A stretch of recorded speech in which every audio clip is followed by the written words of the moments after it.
28-й номер. Взгляды болельщиков прикованы именно к нему. Между разминкой перед стартом Никита Крюков успевает давать автографы и сфотографироваться с фанатами. Сделать селфи с самым титулованным лыжником современной России хотят многие. Фотосессию прерывают только старт. Самому быстрому лыжнику мира Никиту Крюкову. В эстафете «Гонка звезд» принимают участие 12 пар лыжников. Для олимпийского чемпиона соревнования в Якутске стали последними в нынешнем сезоне. Завершить сезон соревнованиями – это хорошая практика. Вы сказали, что Якутия – это один из немногих регионов России, где еще вот сейчас можно застать снег. Но я смотрю на трассу, немного снега. Как вам трасса?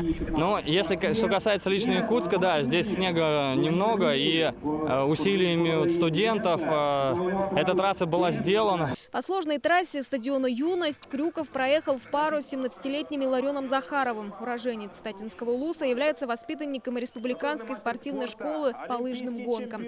Напарником быть нормально, как обычно, как со всеми. Какую цель поставили перед собой? Выиграть гонку звезд. С 2012 года трехкратный чемпион мира выступает за Якутию. Последнюю медаль высшей пробы он завоевал в этом году на первенстве в финском Лахте. За этот успех спортсмену и тренеру вручили денежные сертификаты. Сезон получился не лучшим, а кубковый сезон, наверное, худший был в карьере. Но что касается чемпионата мира, там я смог собраться. И в паре с Устюгу, спасибо Сергею за такой тандем. Вот мы сработали и получили золото. Так что моим болельщикам верьте в меня, и я постараюсь вас радовать новыми победами. На примеры Никиты Крюкова у республики вырастают перспективные лыжники. Победители первенства России Владимир Рыбкин, Иван Пальцев, Дмитрий Егоров, Михаил Соснин и Александр Филиппов. Их тоже чествовали на стадионе «Юность».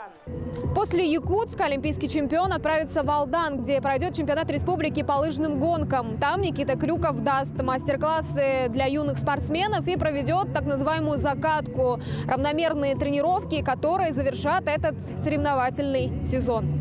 Айна Винокурова, Александр Князев, Вести, Якутск.